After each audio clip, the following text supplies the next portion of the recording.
Assalamualaikum, hai Sobat Belajar. Selamat datang di Chemistry Live Classes Ayo Belajar. Bersama dengan saya, Kak Dian. Di sini kita akan belajar kimia bersama-sama. Dan materi yang akan kita bahas di episode Live Classes kali ini itu merupakan materi-materi yang populer muncul di soal-soal UTBK. Nah, di episode kali ini kita bahas mengenai materi sistem periodik unsur. Nah, kita review ulang lagi nih. Ini kan materi yang sebenarnya ada di kelas 10, cuma ini salah satu materi yang sering muncul di soal-soal UTBK. Nah, seperti apa? Yuk kita bahas. Nah, jadi kita review sedikit dulu ya mengenai materi sistem periodik unsur ini. Jadi, yang jadi pusat utamanya di materi SPU atau sistem periodik unsur itu adalah unsur. Gitu kan ya. Nah, unsur-unsur yang ada yang sudah ditemukan dan ada di alam semesta ini itu kan ada banyak banget ya. Nah, sehingga dilakukanlah penyusunan terhadap unsur-unsur yang telah ditemukan itu, dicatat dan kemudian disusun. Nah, disusunnya itu dalam bentuk yang namanya sistem periodik unsur atau dalam bentuk tabel periodik. Nah, seperti yang sudah Sobat Belajar pelajari gitu. Nah, di sini sistem periodik unsur itu dia kemudian seiring berjalannya waktu itu dia melalui yang namanya perkembangan sistem periodik unsur. Jadi seperti yang Sobat Belajar ketahui sekarang tabel periodik yang bentuknya demikian gitu ya. Nanti juga akan Kakak tunjukkan. Jadi itu hingga sampai didapatkan bentuk yang seperti itu melalui yang namanya perkembangan sistem periodik unsur. Nah, di mana perkembangannya ini itu berkembang terus-menerus dari zaman ke zaman melalui para ilmuwan-ilmuwan yang mencetuskan bagaimana penyusunan unsur-unsur yang telah ditemukan tersebut. Nah, dimulai oleh Dobreiner, kemudian Newlands, di mana Dobreiner ini yang mengemukakan yang namanya hukum triade gitu kan ya, di mana penyusunan unsur ini berdasarkan kenaikan massa atomnya, di mana nantinya unsur yang pertama itu jika dijumlahkan dengan unsur yang ketiga itu nomor massanya akan sama dengan unsur yang kedua. Itu hukum triade. Jadi setiap 3 unsur diurutkannya. Nah, kemudian kalau menurut John Newlands ini merupakan di perkembangan SPU-nya disebut sebagai hukum oktav, atau di mana penyusunan unsurnya itu disusun tiap 8 unsur. Jadi unsur yang ke-8 itu merupakan pengulangan unsur yang pertama, sifatnya mirip gitu seperti unsur yang pertama dan begitu seterusnya. Itu penyusunan unsur periodik atau penyusunan unsur-unsur pada sistem periodik berdasarkan John Newlands. Nah, kemudian berkembang lagi berdasarkan Mayer and Mendeleev. Ini jadi mirip-mirip gitu ya hasil sistem periodiknya. Jadi menurut Mayer dan Mendeleev ini disusun sudah mirip-mirip menyerupai dengan apa yang tabel periodik yang ada yang sekarang gitu ya. Di sini penyusunannya itu berdasarkan kenaikan nomor massa atau kenaikan massa dari tiap atom-atom unsur tersebut. Nah, dimana kalau di sini di Mayer and Mendeleev penyusunan dari unsur-unsurnya itu disusun berdasarkan golongan. Itu adalah penyusunan berdasarkan barisan ke bawah gitu ya. Nah, sedangkan yang barisan mendatarnya itu disebut sebagai periode. Jadi ada 8 golongan dan juga 7 periode kalau berdasarkan Mayer and Mendeleev ini. Kemudian dilanjutkan lagi oleh SPU berdasarkan Moseley. Nah, berdasarkan Moseley ini adalah hasil perkembangan SPU hingga menciptakan tabel periodik modern yang digunakan hingga saat ini. Itu ya, ada 8 golongan dan juga ada 8 periode. Dan itu penyusunannya didasarkan atas kenaikan nomor atom dari unsur-unsurnya gitu ya. Nah, kemudian pada sistem periodik tadi sudah kakak sebutkan juga ada yang namanya periode dan juga ada yang namanya golongan. Nah, kalau periode ini didasarkan dari kulit atom, jumlah kulit atom dari setiap unsur. Nah, periode itu disusunnya itu secara mendatar. Jadi unsur-unsur yang diletakkan satu periode di dalam satu periode yang sama itu berarti unsur-unsurnya memiliki jumlah kulit atom yang sama Nah, sedangkan kalau golongan ini menyatakan elektron valensi. Jadi, untuk unsur-unsur yang ditempatkan pada golongan yang sama, golongan itu berarti dia menurun ya ke bawah barisannya. Nah, itu berarti memiliki jumlah elektron valensi yang sama. Jumlah elektron yang sama di kulit terluarnya dari tiap unsur tersebut, gitu. Nah, kemudian di sistem periodik itu dia punya penyusunannya itu selain berdasarkan kenaikan dari nomor atomnya, ini juga didasarkan dari kemiripan sifatnya. Nah, kemiripan sifatnya ini bisa jadi membentuk yang namanya sifat keperiodikan. Jadi karena disusun berdasarkan kemiripan sifat, maka nanti ada kecenderungan dari unsur-unsur yang ada pada tabel periodik tersebut gitu. Nah, nanti akan kita bahas lebih lanjut. Nah, kemudian di sini di golongan untuk tabel periodik modern ini ada dibagi menjadi tiga kelompok, yaitu ada golongan A atau golongan utama. Nah, kemudian ada golongan B atau golongan logam transisi, dan juga ada golongan lantanida dan juga aktinida. Gitu ya sobat belajar. Nah, kita lanjut. Ini adalah tabel periodik modern yang kita gunakan sampai saat ini. Jadi golongan A itu adalah ini ya. Ini golongan A. Nah, ini golongan 1, 2, kemudian lanjut ke sini. Ini golongan A. 1A, 2A, 3A, 4A, 5A, 6A, 7A, dan 8A. Nah, sedangkan yang di tengah-tengah sini ini adalah golongan B, itu ya, atau golongan transisi. Dia letaknya ada di antara golongan 2A dan juga golongan 3A. Nah, sedangkan yang di bawah ini adalah hasil ini sebenarnya letaknya ada di sebelah sini, cuma dipisah karena dia memiliki perbedaan sifat gitu. Nah, ini adalah golongan yang di sini adalah golongan lantanida, ini adalah golongan aktinida. Gitu ya sobat belajar. Nah, ini adalah tabel periodik yang kita gunakan hingga saat ini. Nah, penempatan dari unsur-unsur yang ada dalam tabel periodik ini itu ada ketentuannya karena tadi dia punya yang namanya sifat keperiodikan unsurnya. Nah, sifatnya itu ada ini. Ada elektronegativitas, ada energi ionisasi, afinitas elektron, asam, dan oksidator. Nah, ini kan sudah pernah sobat belajar pelajari sebelumnya ya. Jadi yang kita bahas ini secara singkatnya kecenderungannya aja. Kecenderungan sifat keperiodikannya itu kalau dilihat dari tabel periodiknya. Jadi kalau di sini yang termasuk ini nih, yang ada di sini itu berarti maksudnya dari bawah ke atas nilainya makin besar dan dari kiri ke kanan nilainya makin besar. Gitu ya. Nah, ini kalau misalnya kita perhatikan di sini tiap-tiap sifat keperiodikannya untuk yang ini, untuk yang kecenderungannya semakin ke atas semakin besar dan semakin ke kanan semakin besar, itu dia hurufnya adalah huruf vokal. Gitu ya. Ingat-ingat ya sobat belajar. Ini keywordnya. Jadi ini hurufnya huruf vokal untuk sifat-sifat keperiodikan yang kecenderungannya dari bawah ke atas makin besar, dari kiri ke kanan makin besar. Gitu ya.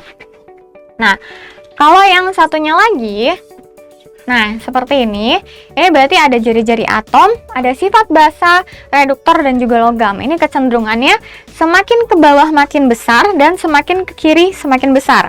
Nah, ini juga sama. Kalau kita lihat masing-masing huruf depan dari sifat keperiodikan ini semuanya depannya adalah huruf konsonan. Jadi nanti ini yang menjadi keywordnya, cara cepetnya gitu istilahnya. Gimana soal belajar? Nah, ini ingat-ingat ya, karena nanti setelah ini kita akan mencoba untuk mengerjakan soal-soal yang mungkin gitu, ciri-ciri soal-soal yang mirip seperti soal-soal UTBK. Nah, gimana soal belajar? Sudah siap? Nah, jangan lupa persiapkan alat tulisnya ya, karena sekarang belajar mudah, ayo belajar!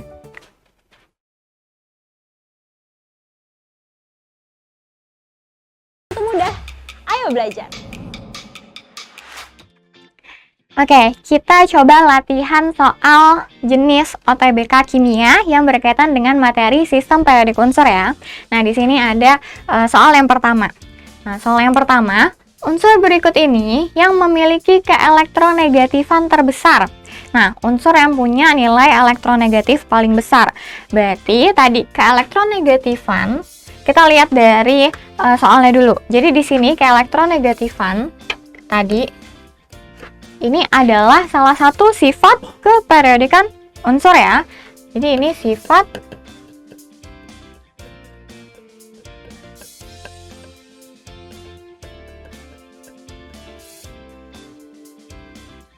sifat keperiodikan unsur.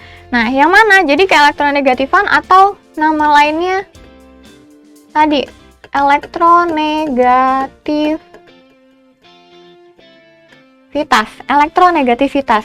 Kita lihat di sini huruf depannya adalah huruf E. E ini hurufnya tadi huruf vokal ya. Kita pakai cara cepatnya. Jadi kita tentuin dulu nih tadi. Berarti kalau yang elektronegativitas itu yang kecenderungannya dari bawah ke atas semakin besar dan dari kiri ke kanan semakin besar. Ini adalah yang tadi elektronegativitas.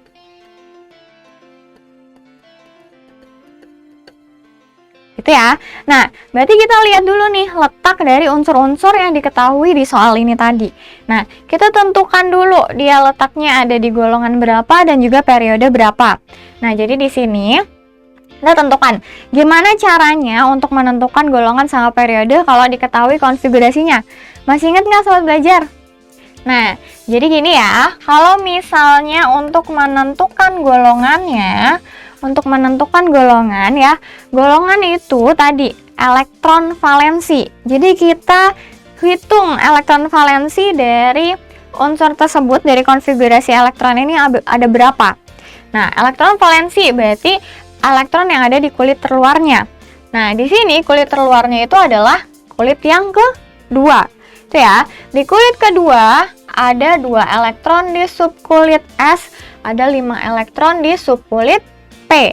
Dijumlahkan aja, berarti ini golongan 7. 7 apa nih tapi? Kan ada golongan A, ada golongan B ya. Jadi kalau misalnya di sini S sama P dijumlahin, berarti ini golongan A. Atau S doang, ini juga golongan A. Nah, kalau nanti ada S sama D, ini baru golongan B. Berarti ini 7-nya 7A. Gitu ya. Nah, kemudian periodenya berarti periode adalah kulitnya. Jumlah kulitnya ada berapa? Kulit terluarnya di sini tadi 2. Berarti jumlah kulitnya 2 ya. Berarti ini periodenya periode 2. Kita keep dulu ini. Terus kita cari lagi yang ini. Kita tentukan lagi yang ini. Nah, ini berarti ini ya. Elektron valensinya sama, berarti golongannya juga 7A. 2 tambah 5, ya kan? Nah, golongan periodenya di sini kulit terluarnya 3. Berarti periodenya 3. Itu ya. Nah, yang ini sekarang. Nah, ini juga ada di periode 3 ya, karena kulit terluarnya 3. Nah, ini golongannya kita jumlahkan dulu. 2 tambah 4 berarti 6 ya. 2 tambah 4 berarti ada 6. 6A. Periodenya periode 3. Gitu ya. Nah, kemudian yang ini. Nah, ini berarti 2 tambah 6. 2 tambah 6 berarti 8A. Nah, periodenya periode 3. Tuh. Nah, kemudian yang ini. Nah, ini kulit terluarnya ternyata di nomor 4 ya, kulit keempat. Kulit keempat cuma punya subkulit S doang di sini, berhentinya di S. Nah, berarti ini di subkulit S ada 2 elektron, berarti golongan 2A ya, karena S aja nih. Kalau S aja berarti golongan A. Nah, kemudian periodenya periode 4. Gitu ya. Nah, kita lihat ya, berarti yang punya keelektronegatifan paling besar pasti yang letaknya paling atas dan ada di sebelah kanan. Letaknya paling atas dan paling kanan berarti itu yang punya nilai keelektronegatifan paling besar. Nah, tapi karena keelektronegatifan itu adalah kemampuan untuk menarik elektron, jadi elektronegativitas itu adalah kemampuan suatu atom, kemampuan untuk menarik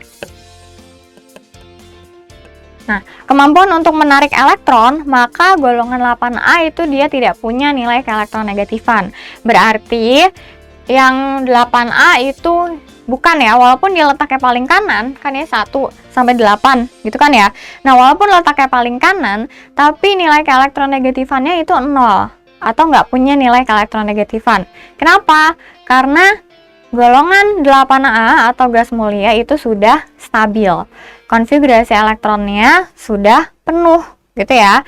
Berarti yang paling besar adalah yang di golongan 7A. Nah, kita carilah nih. Berarti 8 bukan ya? Nah, berarti yang 8A kita coret nih. Ini bukan. Yang 8A bukan. Kemudian di sini ada 7A, 6A. 6A bukan. Kenapa? Karena ada 7A. Nah, kemudian 2A juga bukan. Karena dia letaknya paling kiri, berarti keelektronegatifannya justru paling kecil. Nah, berarti kita bandingkan nih antara yang di periode 2 sama periode 3.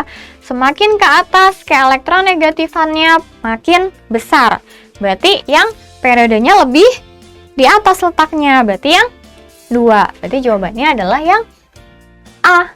Gimana soal belajar? Jadi keywordnya di sini atau caranya untuk mengerjakan tipe soal seperti ini adalah soal belajar harus tahu dulu ya kecenderungan dari sifat keperiodikan yang ada di tabel periodik. Itu ya, yang tadi ini. Kemudian yang kedua, tentukan dulu nih. Bisa tahu bagaimana cara menentukan periode dan juga golongan jika diketahui konfigurasi elektronnya atau jika diketahui nomor atomnya. Itu bisa. Itu ya soal belajar. Gimana? Paham? Nah, kita lanjut ke soal berikutnya. Nah, soal berikutnya di sini. Pengelompokan unsur di mana terjadi pengulangan sifat yang sama pada unsur ke-8 dikemukakan oleh. Nah, di sini berarti pengulangan unsur ke-8. Nah, pengulangan unsur ke-8 ini ya tadi ya. Pengulangan sifat yang sama pada unsur ke-8. 8. Nah, ini berarti adalah hukum oktav.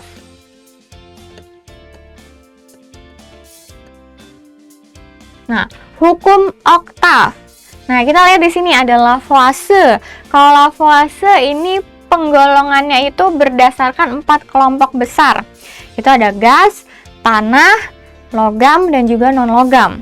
Nah, berarti bukan ya, ini yang paling awal banget soalnya Lavoisier. Jadi ini bukan ya, bukan pengelompokan dengan sifat unsur yang sama tiap pengulangan ke-8 unsur. Berarti bukan. Nah, kemudian kalau John Newlands.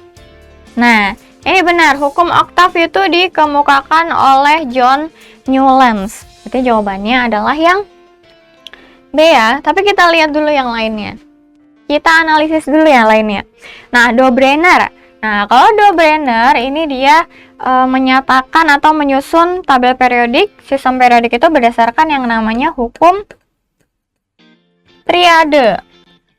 Namanya. Itu ya, hukum triade. Kemudian kalau Mendeleev tadi ini berdasarkan kenaikan nomor massa atau kenaikan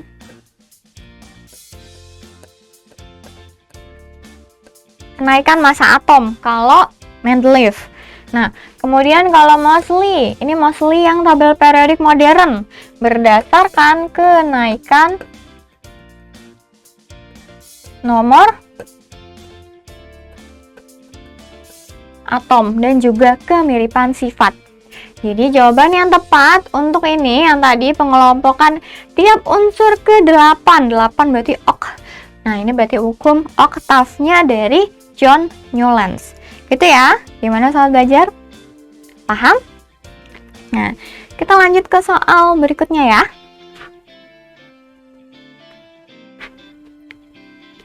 Nah, soal nomor 3. Dibandingkan dengan logam alkali yang seperiode, logam alkali tanah mempunyai. Nah, ini ada beberapa pernyataan. Nah, jadi di sini kita lihat dulu logam alkali sama logam alkali tanah. Kita bandingkan letaknya kalau di tabel periodik tuh gimana sih? Jadi, kalau logam alkali Nah, ini ya. Alkali ini adalah nama lain dari golongan 1A. Nah, sedangkan yang alkali tanah ini adalah nama lain dari golongan 2A. Jadi, golongan alkali letaknya ada di sebelah kiri dari golongan alkali tanah. Nah, kita lihat kecenderungan dari sifat keperiodikan. Kalau misalnya dibandingkan logam alkali dengan logam alkali tanah yang satu periode, berarti secara mendatar. Kalau mendatar berarti ada yang dari kiri ke kanan makin besar, ada yang dari kanan ke kiri nilainya makin besar, gitu ya. Nah, yang dari kiri ke kanan makin besar itu yang mana tadi? Ini yang hurufnya vokal. Kalau yang ini yang hurufnya konsonan, gitu ya. Nah, hurufnya vokal tadi ada keelektronegatifan atau elektronegativitas, ada energi ionisasi, ada afinitas elektron, ada sifat oksidator, dan juga ada asam, gitu ya. Nah, sedangkan yang konsonan itu ada jari-jari atom, ada sifat basa, sifat logam, dan juga sifat reduktor, gitu ya. Nah, berarti kita lihat nih. Nah, berarti kalau yang pertama jari-jari atom yang lebih besar. Alkali tanah punya jari-jari atom yang lebih besar. Kita lihat di sini, jari-jari atom itu konsonan ya. Konsonan harusnya dari kanan ke kiri makin besar. Berarti ini kita gambarkan berarti ini 1A, ini baru 2A. Berarti jari-jari atomnya harusnya yang benar itu jari-jari atom alkali yang lebih besar dibandingkan alkali tanah, ya. Berarti ini salah. Tuh. Nah, yang B, energi ionisasi yang lebih rendah. Energi ionisasi dari kiri ke kanan makin besar. Berarti kalau dibandingkan 1A dengan 2A, yang 2A dia lebih besar energi ionisasinya. Ini ya, yang vokal ya. Nah, ini di sini energi ionisasi yang lebih rendah, harusnya lebih besar, gitu ya. Berarti ini juga salah. Nah, yang C, sifat reduktor yang lebih rendah.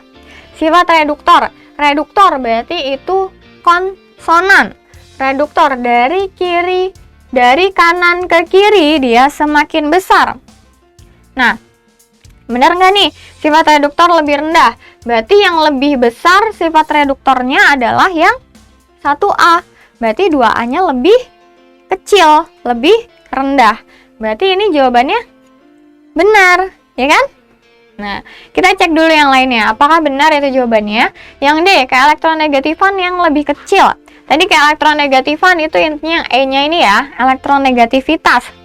Itu yang vokal, berarti dari kiri ke kanan makin besar. Yang lebih kecil, berarti harusnya yang 2A lebih besar daripada 1A karena letaknya ada di sebelah kanannya, gitu ya. Berarti ini salah. Kemudian yang E, kemampuan melepaskan elektron lebih besar. Kemampuan dia melepaskan elektron. Nah, semakin banyak elektron valensinya, maka kemampuan suatu atom untuk melepaskan elektronnya itu semakin sulit. Iya, semakin banyak. Nah, kalau yang 1A ini dia punya 1 elektron valensi. Kalau yang 2A sesuai golongannya punya 2 elektron valensi. Nah, semakin banyak semakin susah. Berarti kemampuan melepaskan elektron semakin besar. Harusnya berarti kalau kemampuan semakin besar semakin mudah ya. Nah, sedangkan di sini 2A harusnya lebih sulit karena dia punya lebih banyak elektron valensi. Itu ya, ada daya tarik menarik antar elektronnya. Berarti ini juga salah. Berarti jawabannya adalah yang C. Ya benar. Jawabannya yang C. Gitu ya sobat belajar. Gimana? Jadi harus dianalisis nih gimana. Ini kalau misalnya sobat belajar sudah paham ya, sudah bisa dengan lebih mudah, sudah hafal gitu istilahnya, dengan yang tadi sifat keperiodikan tadi, pasti akan jauh lebih cepat dan lebih mudah untuk mengerjakan tipe soal yang seperti ini, gitu ya. Jadi itu yang harus dipelajari gitu. Nah, karena itu penting banget, gitu ya. Karena tipe-tipe soal seperti ini biasanya adalah beberapa soal gitu muncul. Itu ya soal belajar. Nah, kita lanjut ke soal berikutnya. Nah, soal berikutnya di sini. Pernyataan yang tidak benar untuk unsur-unsur yang terletak dalam satu periode dari kiri ke kanan. Nah, ini mirip berarti sama kayak tadi, mirip-mirip. Nah, di sini berarti kita tuliskan lagi nih. Tadi, kalau misalnya dalam satu periode dari kiri ke kanan. Nah, dari kiri ke kanan gini ya. Berarti kalau dari kiri ke kanan, yang semakin besar itu yang hurufnya vokal tadi ya. Nah, kemudian yang dari kanan ke kiri makin besar, ini yang hurufnya konsonan tadi ya. Nah, di sini kita lihat jari-jari atom makin kecil. Berarti kebalikannya nih, jari-jari atom makin kecil. Jari-jari atom dari kiri ke kanan. Dari kiri ke kanan makin kecil. Benar ya? Yang ditanya adalah yang tidak benar. Ini benar ya, makin kecil dari kiri ke kanan. Karena kalau dari kanan ke kiri, dia makin besar. Berarti dari kiri ke kanan makin kecil. Gitu ya. Nah, kemudian energi ionisasi semakin besar. Energi ionisasi. Ini vokal ya, huruf vokal berarti dari kiri ke kanan makin besar. Dari kiri ke kanan makin besar. Benar ya? Kemudian yang C, afinitas elektron cenderung bertambah. Afinitas elektron. A, ini juga huruf vokal. Dari kiri ke kanan makin besar. Kiri ke kanan bertambah. Berarti benar. Kemudian yang D, keelektronegatifan makin besar. Ini juga kita fokusnya ke E-nya. E, vokal dari kiri ke kanan makin besar. Ini makin besar. Benar ya? Kemudian yang E, kemampuan menarik elektron semakin rendah. Kemampuan menarik elektron. Nah, tadi semakin ke kanan kan berarti elektronnya makin banyak tuh. Elektron valensinya makin banyak. Nih, elektron valensi makin banyak ke kanan.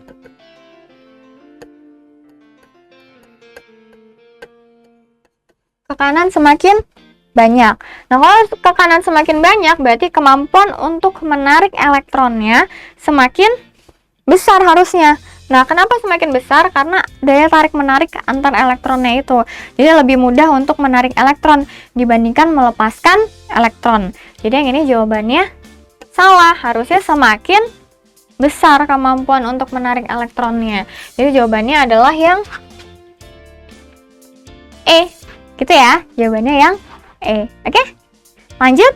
Kita lanjut ke soal berikutnya. Jadi emang penting banget nih untuk memahami sifat dari keperiodikan unsur yang ini tadi, gitu ya. Ini adalah cara untuk lebih mudah memahaminya, gitu. Kita lanjut ke soal berikutnya ya. Nah, soal berikutnya di sini. Konfigurasi ion L3+ adalah demikian nih, ada 1s2, 2s2, 2p6, 3s2, 3p6, 3d3. Dalam sistem periodik, atom unsur L terletak pada golongan berapa dan periode berapa? Nah, di sini ada optionnya. Oke.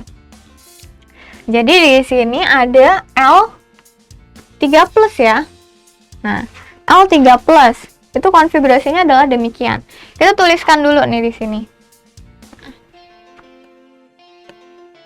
L3+ konfigurasinya adalah 1s2, 2s2, 2p2, 2p6,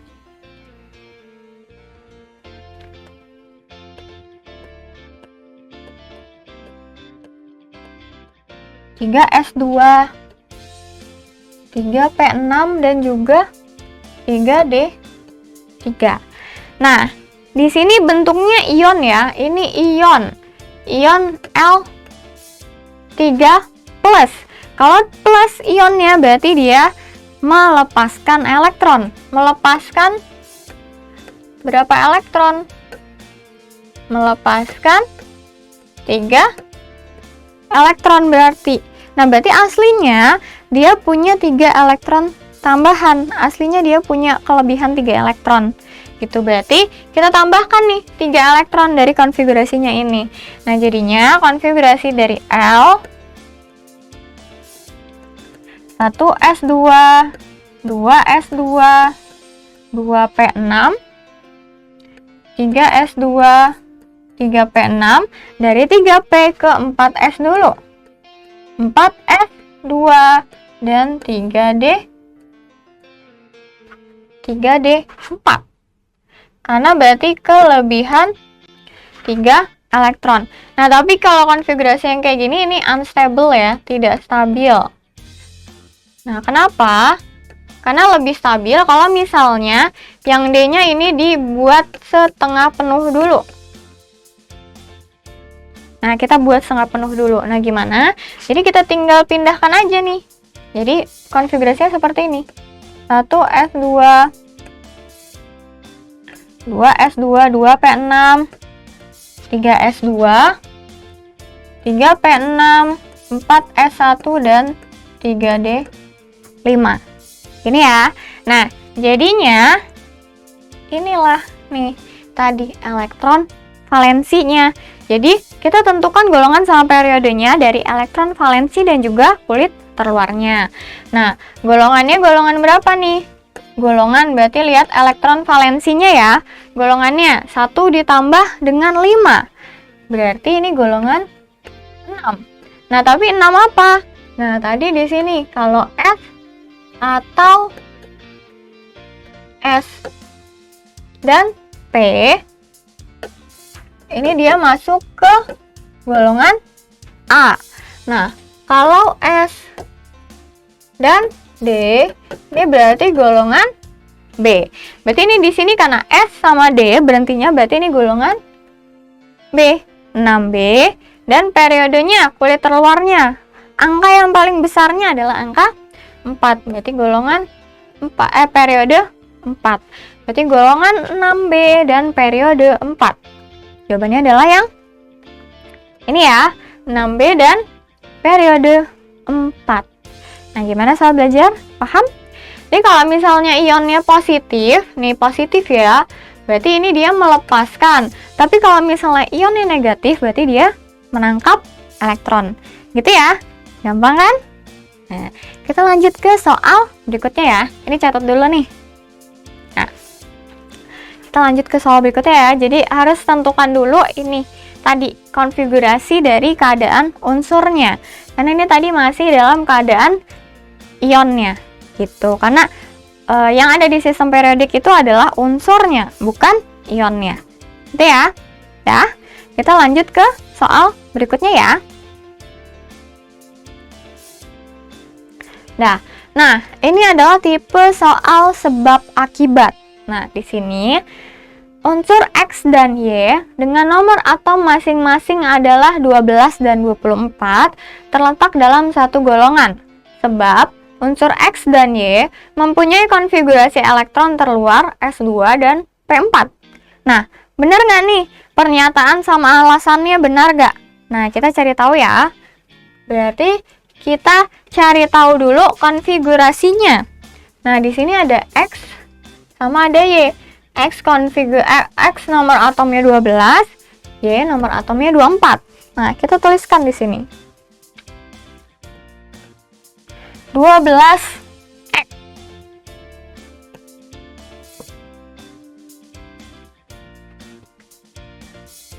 Ini aja deh. 12X berarti konfigurasinya 1s2, 2s2, 2p6, 3s2. Ini ya. Nah, ini 12 kan ya. Nah, sekarang yang Y 24Y. Di sini ada 1s2, 2s2, 2p6, 3s2, 3p6, 4s2, 3d4. Nah, Nah, kita lihat di sini, bener nggak nih S2 sama P4 terakhirnya? Nah, yang ini elektron valensinya udah jelas ya. Dia cuma 3S2. Nah, yang Y, ini elektron valensinya 4S2 dan 3D4. Berarti, benarkah dia terletak dalam golongan yang sama? Kita tentuin juga nih golongannya. Nah, ini golongannya lihat dari elektron valensinya. Berarti ini golongannya adalah golongan elektron valensinya 2 ya. Berarti ini golongan 2A. Ya kan? Nah, kalau yang ini berarti ini golongan 2 tambah 4. Golongan 6A. Nah, berarti golongannya ternyata beda. Yang satu 2A, yang satu 6B ini ya. B karena S sama D ya. Nah, yang satu di golongan 2A, yang satu golongan 6B. Berarti beda. Ini berarti pernyataannya salah ya. Pernyataannya salah. Nah, kita lihat alasannya salah apa benar juga nih. Unsur X dan Y mempunyai konfigurasi elektron terluar S2 P4. Kita lihat di sini. Nah, ini elektron terluarnya 3S2. Belakangnya S2. Yang ini belakangnya S2 sama D4. Nah, ini juga salah. Berarti pernyataannya salah.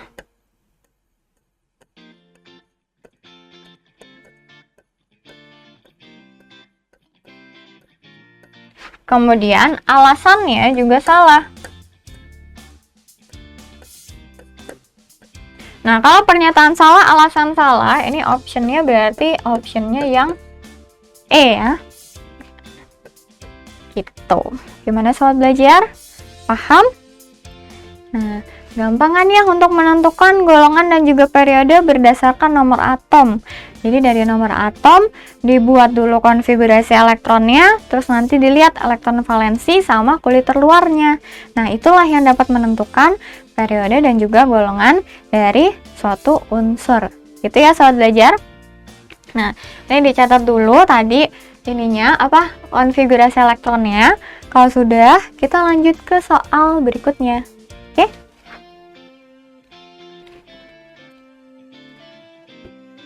Nah, kita lanjut ke soal berikutnya. Nah, di sini soal nomor 7. Unsur-unsur alkali tanah dalam sistem periodik dari atas ke bawah makin mudah melepas elektron. Sebab keelektronegatifan unsur alkali tanah bertambah dari atas ke bawah. Nah, kita lihat nih di sini.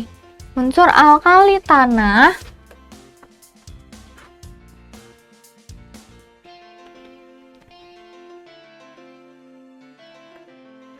unsur alkali tanah dalam sistem periodik dari atas ke bawah makin mudah melepas elektron.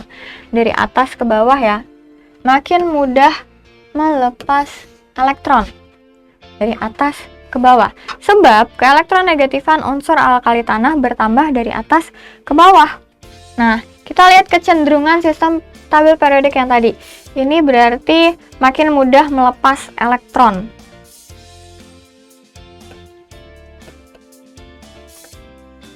Nah, kan kalau misalnya dari atas ke bawah, berarti ini kalau dari atas ke bawah, berarti unsur-unsurnya punya jumlah kulit yang makin banyak.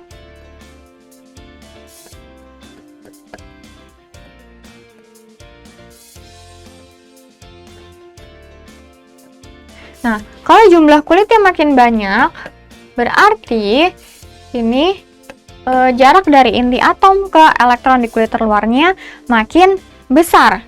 Berarti jari-jari atomnya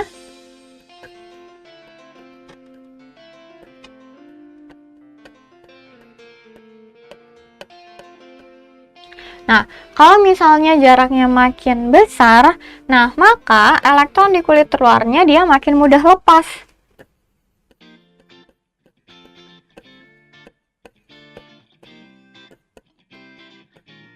Nah, makin mudah lepas ya. Berarti di sini unsur-unsur alkali tanah dalam sistem periodik dari atas ke bawah makin mudah melepaskan elektron. Nah, sesuai yang ini tadi ya. jumlah kulitnya makin banyak, jari-jari atomnya makin besar, berarti jarak dari inti ke elektron di kulit terluarnya itu makin besar gitu kan ya. Nah, berarti daya tarik intinya juga makin lemah karena makin panjang gitu jaraknya dari inti ke elektron di kulit terluarnya. Kayak misalnya nih, contohnya misalnya yang punya dua kulit sama yang punya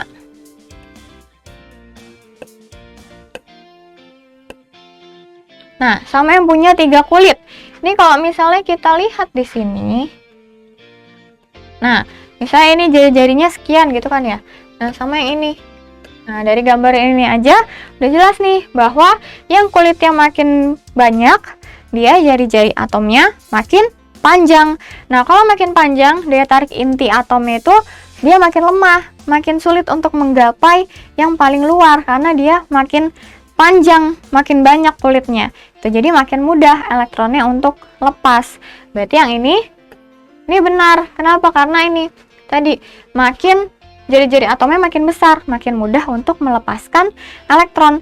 Semakin ke bawah, semakin banyak jumlah kulitnya. Jadi pernyataannya benar ya. Jadi kita tulis di sini pernyataannya benar.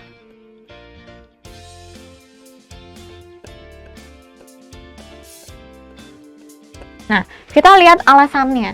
Sebab keelektronegatifan unsur alkali tanah bertambah dari atas ke bawah. Nah, ini nggak ada hubungannya dengan keelektronegatifan. Dan juga keelektronegatifan unsur alkali tanah itu dia makin, berarti harusnya kayak gini ya, makin ke atas dia makin besar harusnya. Berarti ini salah. Berarti pernyataannya benar,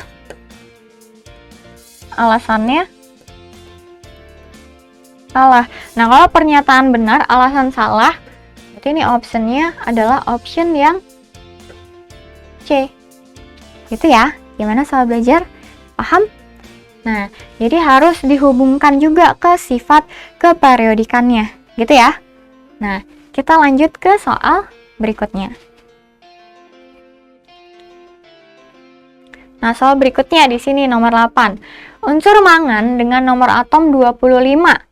Nah, kita cari tahu nih pernyataan yang benar dari keempat pernyataan berikut ini. Gitu ya. Nah, di sini terletak pada periode 4 dan golongan 7B. Kita cari tahu dulu. Mangan ya, mangan dengan nomor atom 25. Berarti 25 Mn sama dengan 1S2.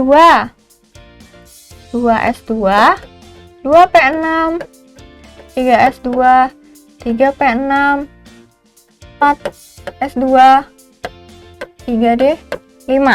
Ini ya konfigurasi elektronnya, 25 Mn. Nah, kita lihat periode sama golongannya. Periode berarti lihat yang di elektron valensinya. Periode kulit terluarnya.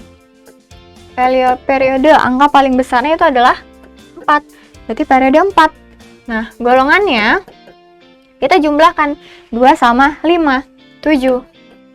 Karena ini di S sama D, berarti 7B. Benar nggak nih? Terletak pada periode 4 dan golongan 7B. Nah, ini benar ya. Nah, keywordnya kalau misalnya nomor 1 benar, berarti nomor 3 udah pasti benar. Ada 5 elektron tak berpasangan. Kemudian elektron terakhirnya memiliki bilangan kuantum. Kita lihat yang ini berarti 3D5. N-nya sama dengan 3. Kemudian L-nya di D. D itu berarti L-nya 2 ya, benar. Kemudian M-nya karena dia, nah, masing-masing orbitalnya terisi 1 elektron. Berarti di sini dari min 2 sampai plus 2. Terakhirnya ada di plus 2. Berarti M-nya plus 2. Sampai sini benar ya. Nah, S-nya, spinnya. Karena yang terakhir adalah yang ke atas. Kalau ke atas berarti spinnya 1/2. Berarti ini juga benar. Nah, kita lihat yang ini 4. Mempunyai beberapa bilangan oksidasi. Ini juga benar. Kenapa? Karena ini adalah golongan transisi. Nih. logam golongan transisi. Nah, logam golongan transisi punya banyak bilangan oksidasi. Nah, gimana? Berarti ini semua pernyataan benar ya. Kalau semua benar itu jawabannya adalah, optionnya adalah yang E. Nah, gimana sobat belajar? Sudah paham? Jadi tadi kita sudah membahas beberapa contoh soal yang berkaitan dengan materi sistem periodik unsur yang mungkin akan keluar di UTBK, di soal-soal UTBK. Nah, untuk dapat lebih memahaminya lagi, nanti sobat belajar bisa cari tahu lagi nih soal-soal yang mirip-mirip dengan soal yang sudah kita bahas di episode live classes kali ini. Karena sekarang belajar itu mudah, ayo belajar! Jangan lupa belajar, karena sekarang belajar itu mudah. Ayo belajar!